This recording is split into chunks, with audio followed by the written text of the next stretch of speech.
Well, welcome everyone. I am Bill Schulz. I am, like Brad said, one of the senior GP financial consultants. I've got 5 years of experience with Turnkey, over 11 years of experience with GP. I was a GP user, actually a Turnkey client prior to being a consultant. So I have over 11 years in GP products, starting with GP10. I specialize in financials and reporting. I'm a CPA with 40 years of accounting experience, and so if it comes to general ledger or purchasing, sales, that kind of stuff, that's really my strong point. Reconciliations and reporting. So with that, let's dive into the topic, and I'll tell you that our topic today is speeding up reporting with Management Reporter. We're going to look at a couple different aspects of that. If you are currently using advanced financials in GP, or maybe you're using Excel to do your financial reporting, what I want to encourage you to do is take a look at Management Reporter as a much better alternative, and it would allow you to get your reporting done quicker.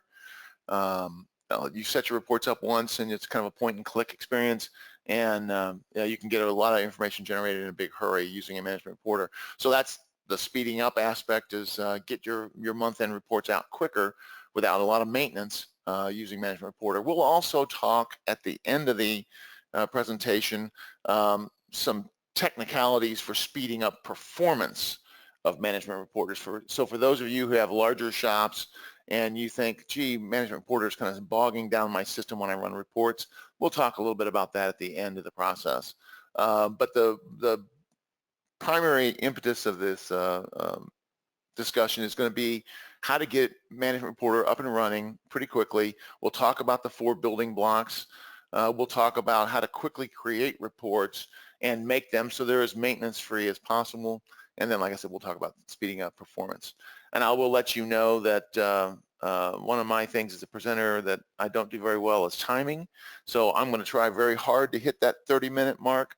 But sometimes when I practice, it's 10 minutes and I'm done because I'm rushing through everything. And sometimes it's 30 minutes and I'm only halfway through and I'm like, oh, I got to get this stuff done. So we'll try and stay on track here.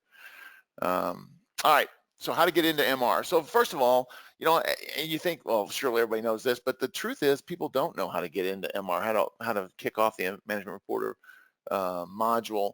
Management Reporter is, if you own GP, then you own Management Reporter. So you can get to it if it's loaded and it's been deployed to GP. You can get to it right from within GP if you've got GP 2015 and later. We'll look at that in just a second. We'll dive into the system and see that. Or else you can use the app icons. And generally speaking, that's how you get into Management Reporter, is using the app icons on the Start menu. There are 2 components, Report Designer and Report Viewer. Report Designer is where all the magic happens. That's where you create reports. You set up your rows and your columns and what kind of data you want to display, what you want your headers to look like, all that kind of thing. That's all done in Report Designer. You run your monthly reports from Report Designer. Report Viewer is a tool you'll use for your managerial personnel that need to review reports, but you don't want them creating reports. You don't want them even running reports. You want to know that what they're getting is a consistent look and feel, and you know that it's final data. And so you go into Report Designer, you run the reports, you put them in a location where the viewer can get to it, and then you give Report Viewer status to those users who want to just go in and view what you've already run. So that's Report Viewer. We're going to spend our time today really in Report Designer, but I want you to understand that important concept with Report Viewer. So within GP, and I'm going to just jump right into the tool. So here we are in GP. I'm at my home menu. I'm going to jump to Financial. And in Financial, I'm going to see over here in the navigation list, Management Reporter reports. So right from within GP, I'm able to jump into the reports. Now, I'll let you know, in my demo client, we do a lot of messing around with this thing, and so it gets kind of goofed up. But right now, my reports aren't showing, so we haven't deployed these correctly. But typically, these would show all of your Management Reporter reports, and from right here, you could click a report, view it, print it, send it an email, so you can get to it through here. Typically, though, you're going to want to get in through the Report Designer module. And that's really where we're going to, again, spend our time today. So we're going to look at the Start menu. We're going to go down to Microsoft Dynamics. And under Microsoft Dynamics, there's your GP, right, that you use all the time. There's Report Designer and Report Viewer. That's Management Reporter. Okay, Report Designer, Report Viewer. We're going to look at Report Designer today, and I've got that open already. And there's Report Designer, and here's the opening screen. Now, just so you know, when you get in the first time, you might be presented with this view. It'll show you your companies, all your companies here. It'll ask you to set one of them as the default company. It'll ask you to enter credentials for those companies. When you run reports, you can run them for a particular company. You can run them for a number of companies at a time. If you want to do a consolidation, you can run all your companies at one time. It'll need credentials, and you can put your credentials in, and you can click the little button to save my credentials down there so that you don't have to do that every time.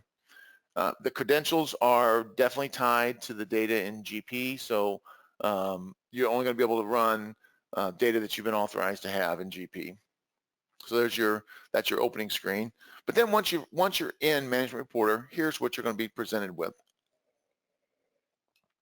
And so now we're going to talk about the basic tools within Management Reporter. Let's go through that. The 4 building blocks.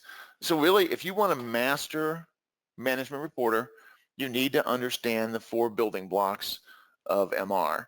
The report definitions window, the row definitions, column definitions, and tree definitions. Let's dive into report definitions. Report definitions, you're going to use a separate report definition for each report. Now that's my personal preference, right? Let's look at a report definition, for example. So here we are. Here's the report I'm going to use for today. And you can see the report definitions, and we'll dig into this in just a second. But you'll see that this report definition window has got a lot of different options that you define. And so when I create this report, I'm telling it I want to use this row format. I want to use this column format. I want to use this tree. I want to use this level of detail. And here's the headers and where the output's going to go and all that kind of stuff. So I've selected all that stuff for this report. Well, if I run this report, maybe I run my income statement a couple different ways. I run a current month versus prior year, and I run current month versus a budget, and I run a trend. You know, when I'm doing the closing, I'm looking at the trend constantly, looking at trends, trying to understand what's going on with my business. So those are all different column layouts for the same report, right? It's still revenue and expenses, but it's just a different way of looking at that data. Well, you could come in here and just have one report set up and change either the row or the column definitions every time you run it. But I think that's confusing. So I really recommend that you have a separate report definition for each way you run a report. So if you've got a trend, you've got one called trend. If you've got the monthly income statement, then you've got one called income statement with month-to-date and year-to-date totals. And so when you go to run it, you just double click on it, and you generate it. And you don't have to think through, well, what's in that? You've already thought all that through once, and you know the report is exactly how you want it to be. Okay, so I say a separate report definition for each report that you're going to run. On there, we've already seen, you're going to select the row, column, and tree formats. You're going to select detail level. What do I mean by detail level? When you run a report, you can say, I want to see what my cash total is, right? And it'll just give you a number. Cash is $1 million. But I can also show detail by account number. So my cash at this bank is $100,000, and the cash at this bank is $500,000, and it all adds up to $1 million. So I can go down to the account level, or I can even go down to transaction level detail in MR. So I can see the transactions that make up the totals for the month. So that's the detail level. You can include posted and unposted entries if desired. You can enter headings and file storage locations, and you use this report definition to run your reports. So you open the report definition, you click generate, and it runs the reports. So let's go back and look at that again. Here's the report definition. Let's dig into the details just a little bit. You can see I can run this report for all my companies. All my companies would be listed here. I can run them for any of them. If I've got a tree that includes multiple companies, like a consolidation, then I would run this as at any, and then my tree would define the companies to include in that report. Or I can run it for one particular company. There's my detail level. There's my financial total, financial and account, or financial, account, and transaction level, as we talked about. I rarely run just financial. Usually want to be able to at least drill to the account level, if not transaction level. Posted and unposted. So that's kind of a funny one. Personally, and this is just personal preference, I don't like unposted entries in my financials. I like to see just posted activity. But I got a client who says, you know what, at month end, we make a lot of closing entries. And some of them we make right, some of them we make wrong. And so we've got to make sure that everything gets to where we want it to be. And so I want to see how we're kind of building up the month, looking at the unposted entries. And then once I get the financial where I want it, I post all the entries. If I find I've made an entry backwards or done something wrong, I can correct it before I post the transactions. So that's posted and unposted. You can look at unposted activity only just to see the transactions that are sitting and those are sitting in batches over in GL, right? Okay, so posted and unposted. I can enter headings. So here's my headings page, right? So I can tell it what report name do I want to put on it. This report name is the report name from this report definition. So if I look at the properties for this report, the name is user group 12-month trend income statement. That's what's going to show up. That's the report name that's going to show up on the top of the report. The company description, so in my case, Fabricam, and I even added the unit name from the reporting tree. We'll talk about trees in a minute, but if I'm running a report and I've drilled down to department level detail, I can put that department right at the top of the report. Okay, so that's my headers and footers. Then like I said, I use this then to run the reports. From here, I can tell it, okay, here's my row format, here's my column format, my tree format. Now I've got it all set up. I want to run the report for September of 2024. Okay, that's my demo system is build up through 2024. To generate, I just click generate, and it'll create the report. That's the report definitions. Okay. So report definitions. The next one is row definitions. Row definitions where we define the data on each row. So you've got calculations, you've got totals, you got data coming from GP. You can do formatting on a row. You can even have complex if-then calculations on your row definition. So let's go look at a row definition and see how that works. Now, I'm in my interface. I've got report definitions up here at the top. You can see I've got a button for row definitions. I can click that, and it shows all my row definitions. I can jump into any one I want. But let's say I'm working with this report, this user group income statement, this trend, and you can see it's using the summary income statement. Right there, I can tell it, okay, these are all my different row definitions that I want to use. I can make changes here. Let's edit this particular row definition right now. And so we go into the row definition, and here we are. Here's what the row definition looks like. You can see that it looks just like my financial statement, right? I've got sales, I got revenues, I got cost of goods sold, I've got expenses, I've got totals. I do calculations to do totals. You can see this total is line 460 through line 730. And so it's set up that I can insert a row here, I can insert a row here, I can insert a row even down here, and it's still going to be included in my total because I'm going all the way down to that row 730 there. Okay, so that's one of those little tricks of making sure you set your report up so that it's fairly maintenance free. If I do want to add a new line, I can add it in here. I don't have to update the totals because it's part of the total anyway. So this is my row format. I've got formatting. This is a single underline. I can do double underlines. I can do boxes. I can do left justify, right justify, stuff like that. But really, you're going to use totals. you're going to use some calculations, some descriptions, and you're going to use underlines. Those are the big things you're going to use. Maybe you'll use a page break. Okay? So that's formatting. And then, like I said, you can do complex if-then calculations. I'm not getting into that today. That's beyond the scope of this session. Okay, that's row definitions. Let's look at column definitions.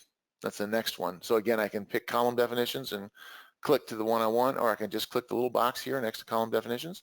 And you can see this is the column format. So what you're seeing is this particular one is a trend, right? So this is the current year, the base year, period 1. So if I'm a calendar client, that's January, February, March, right? I can change those. If I make this base -1, I get last year's total. If I make this a 1 and a base -1, then I've got current year, January, prior year, January. I've got periodic, I've got year-to-date totals. You can do formatting. You can do print control. I can tell it I want some data on my report so I can do some calculations on it, but I don't want that to show up on the report, so I'm going to make this a non-printing column. So this is your column definitions. Out here, you can see that I've got year-to-date as pulling the year-to-date total, but I could also do a calculation. I could say this is the total of A, or actually I guess it would be, in my case, would be B through M, right? B colon M.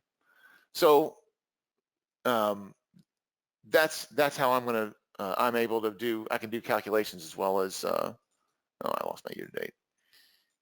All right, so that's the column format. All right, so column definitions. The last definition we're going to look at is the tree definition. Tree definitions are a little tricky. They are, oh, I should go to my presentation. Yep, sorry. Column definitions determine the data in each column. It could be month-to-date, year-to-date, budget, actual, prior year.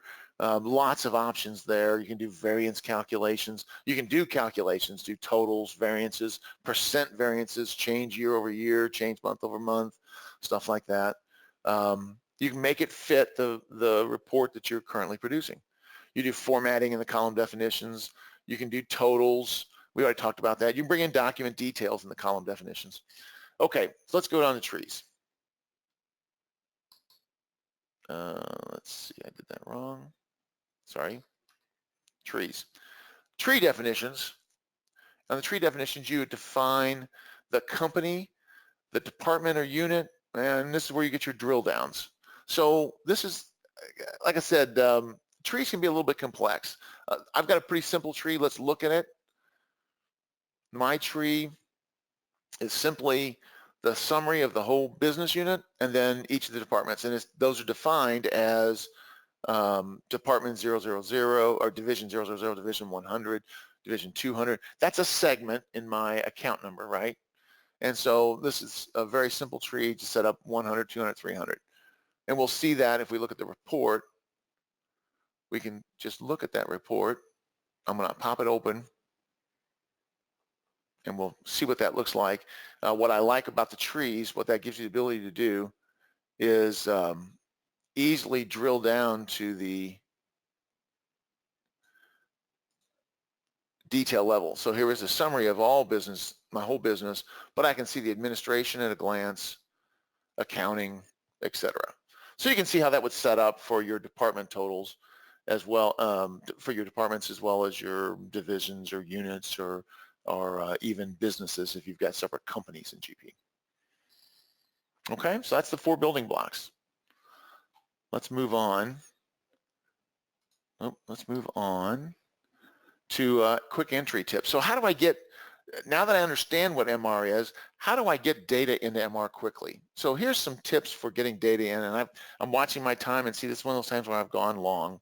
So we're going to do this pretty quickly, but if I'm going to create a new row definition, for example, I'm going to go up to new row definition, and I want to quickly take my current financial, which I produce in Excel, and I want to quickly get it set up in MR.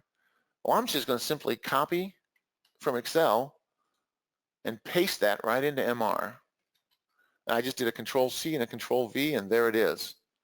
There's my, I've set my financial up in MR. I've got 70% of the setup done as far as the layout of the row definition. Now I've got to link it to GP, but we're going to talk about doing that quickly. But it's very easy to get your reports that you've currently got in Excel into MR in the same format. One of the first things I'm going to do, you can see my numbering was longer than the numbers in the rows. So I'm going to do renumber rows under the edit menu. And now I've got row numbers on every row. Okay?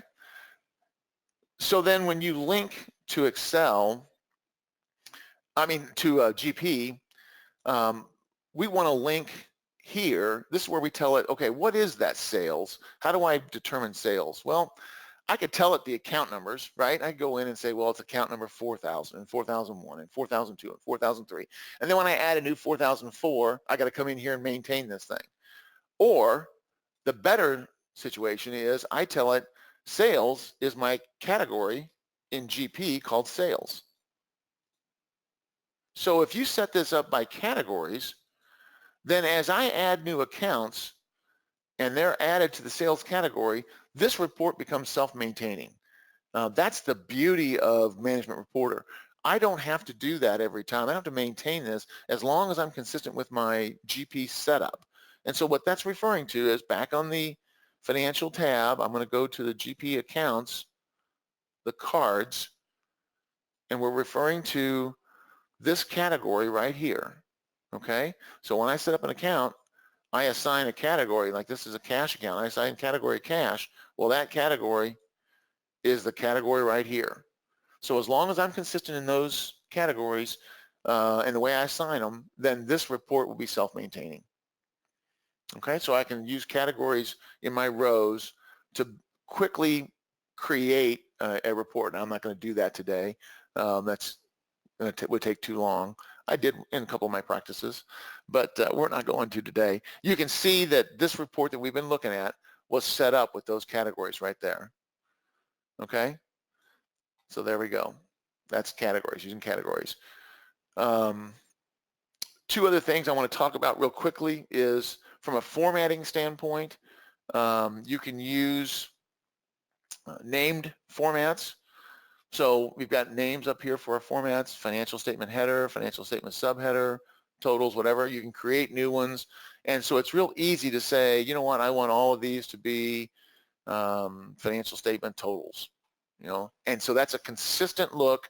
If you use that same format across all your reports, you can get a consistent look across all your reports. So using named formats. One other little tool I want to show you, I'm going to close this, not save my changes. I'm going to create one more new row definition, is creating trial balances. If I want to create a trial balance, I'm going to use a tool called Insert Rows from Dimensions.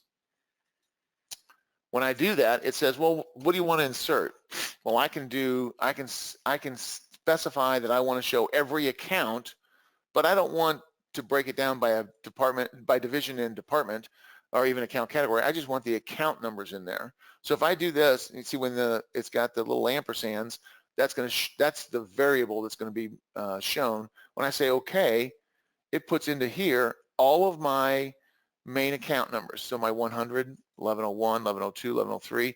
Now, not, within 1100, I've got 4 or 5 different cash accounts based on different departments or based on different divisions. But this will summarize all those natural accounts. I can also, I'm going to come down here to the bottom for a second. I can also come in here and add by dimension. I can use categories. So if I turn this one off, right, and I turn this one on, I can see all my accounts by category. So here's all my accounts payable accounts. So all of my accounts payable accounts are in one line. All my accounts receivables one line. Cumulative depreciation. So it puts them all in by category. So you can real quickly build a chart of accounts or a trial balance using this in a couple different formats. All right, so that's inserting from dimensions. Let me go back to my presentation for a second. So quick entry tips: copy and paste from Excel, insert from dimensions using categories and rows, and using named formats. let's talk about speeding up. Now, this is really kind of for your people who are a little more sophisticated, have a little, more users in GP. You know, if you've got 25, 35, 50 users hitting GP, maybe you notice that when somebody goes in and does an MR, it's kind of bogging your system down. So what can you do to make it run faster? Well, the first thing Microsoft tells you to do is to use the web viewer, not the MR viewer. What am I referring to there? Well, when you run a report, when I ran my reports, I'm running it to the MR viewer. That's what this is. But if I want to open the same report in a web view, so Internet Explorer, for example, then I would just simply go to Tools, Options, and I'd tell MR, don't use the Management Reporter viewer, turn that off, and it'll now run those reports in a web viewer instead. Microsoft says that their recommendation is to use that. A lot of their development and most recent development has gone toward the web viewer and not the MR viewer. So they say that that should be faster. They're also suggesting that you utilize the data mart. Now, if you've been with us a long time, then you probably know that we've never been big fans of the data mart. Data mart was kind of troublesome when it first started, but it's settled down quite a bit today, and we've got a couple clients that are using it, and it's becoming a much better tool for getting your data out of GP. What is data mart? Data mart's just a separate database. It reads your data from GP whenever you tell it to, nightly, a couple times during the day, or I tell it right now, go get the data and refresh. But it gets the data out of GP and into a separate repository, and that's the repository that MR is going to use to do its report. So if it's transaction detail report, it doesn't go back and look at GP. It looks at the this new data repository, the data mart, and gets its data from there. And so now you've separated that activity. So it's different tables. The people who are working in GP are hitting the GP tables. People who are working in MR are hitting the MR data mart, and the two are separate. You can also have that, and I think I've got that on the next page.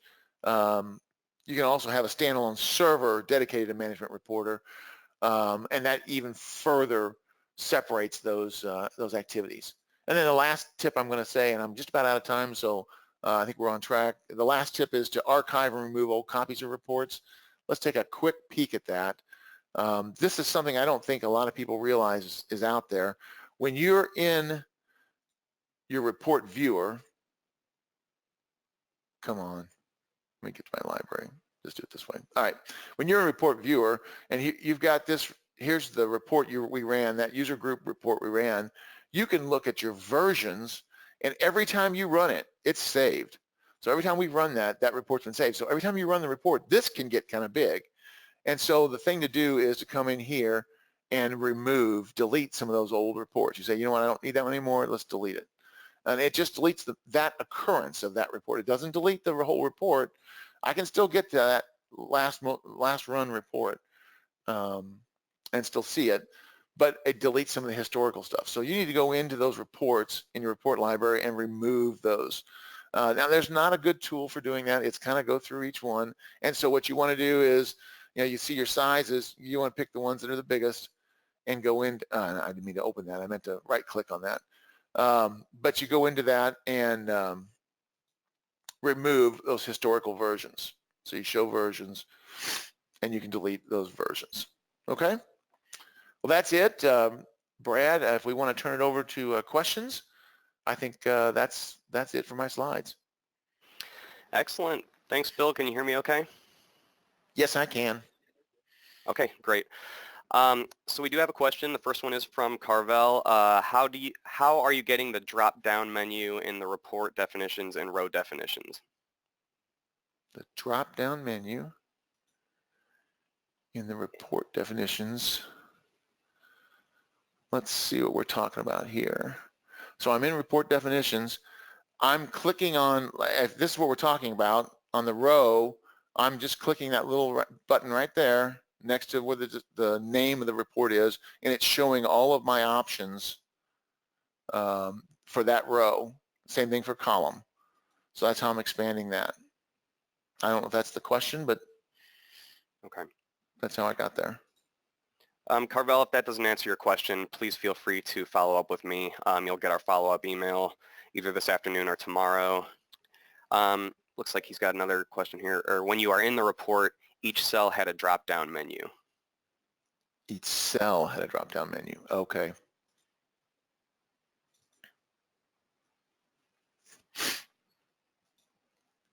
I'm not sure. When I'm in the report, each cell had a drop-down menu. You can double click to go into to drill into the detail, but I don't think that's what you're asking. Each cell. Oh, maybe you're talking about when I'm in the row definition and I'm here in the format code. If I double click that, well, I can't do that one because it's not a format, but if I double click that cell, that's giving me this drop down. Is that, maybe that's the question that you're asking? Yep, that's what he was looking for. Perfect. So I'm just double clicking. That's how I'm getting there. I think you might be able to also right click. No, it's double click. Okay. Larry is asking, where can we obtain additional resources beyond the GP guides? We do have the GP guides on our website, and then we also offer pre-scheduled training courses on our events listing on our website as well. So throughout the year, we've got half-day courses scheduled for Dynamics GP, nearly any topic, and of course we can customize a session for you as well. Let me just look at our Dynamics GP page. That would be your best resource for what we provide. We have the capabilities guide, some recorded GP educational series webinars, as well as a What's New in GP 2018 document, which I believe those normally provide some updates as to any feature changes or functionality changes in the new version. And we also have some breakout sessions that we provided at GPUG Summit last year as well that are available on our website too. And Bill, were you about to say something? Yeah, I was just going to say, and don't be afraid to Google stuff. There's a tremendous amount of content available through Google. There's a lot of users that have asked a lot of questions and gotten a lot of help from Microsoft MVPs. Oh yeah, in the forums and all that stuff. Yep. Yeah. And then also we've got a user group meeting, which is a free 4-hour session. That's going to be in December, on December 19th. That's going to be both remote and in person. So if you're in St. Louis, you can join us in person, and then you can join us online for that as well. So AFTAB asks, can I print the username on the bottom? I believe that he's talking about on the bottom of the report. Mm-hmm. I've not done usernames. Let's see. Can we do that? So what you're saying is, can I go to a report definition, and can I go to the bottom section and do auto text? So here's all the options that I have. I don't know that user, let's see if it'd be an other. Yeah, I don't think user is an option that I'm aware of. You can see all the options that there are there, but user is not one of those. Okay. And then Pam is asking, we use fund accounting. Can you set it up for the different funds to show on one report? Absolutely. Yeah, you would do that through the tree. So you'd go into the tree definitions and you'd just set your fund tree up to show those relationships, and you just report here. You'd be pointing to the fund rather than a division. Yeah. Okay. And then FTAB is also asking, how can we have the short top on the desktop? The shortcut on the desktop? Mm-hmm. Simply, now it kind of depends on whether you're working in a remote desktop environment or it's loaded on your desk, your computer. But it's obviously, if you want, the typical is, go to Microsoft Dynamics and right-click on Report Designer, and then just pin. You can pin it to your taskbar. So like I've got mine pinned to my taskbar, so it says unpin. But you can also just drag and drop. These things can just be dragged and dropped onto the desktop, I think. No, it's not letting me do it now, but yeah, I'm not sure. I'm not sure why I can't do it. Okay. But it's just a typical Windows issue. Go ahead. AFTAB also asks, how can I have the number of companies included in one report? Or I guess multiple companies included in one report? Yeah, again, that's going to be the tree. The tree is going to do that for you. So you're going to go into report definition, your tree, and you would just have here, instead of having, you can see I've got just my one company, but you could define every company. You could list any company here. So maybe the first lines, the first units that you're putting in is, in my case, would be 2, and then I come down here and I'd put some other company down, further down. So you would just relate them just like you do departments. That's all. Okay. Aftab, we'll go ahead and follow up with you on your other questions. It looks like you have a couple more that are a little more specific to your specific organization. So if you have any further questions, I can get you in contact with Bill, and we can get those answered for you. In the meantime, please feel free to submit any other questions you might have.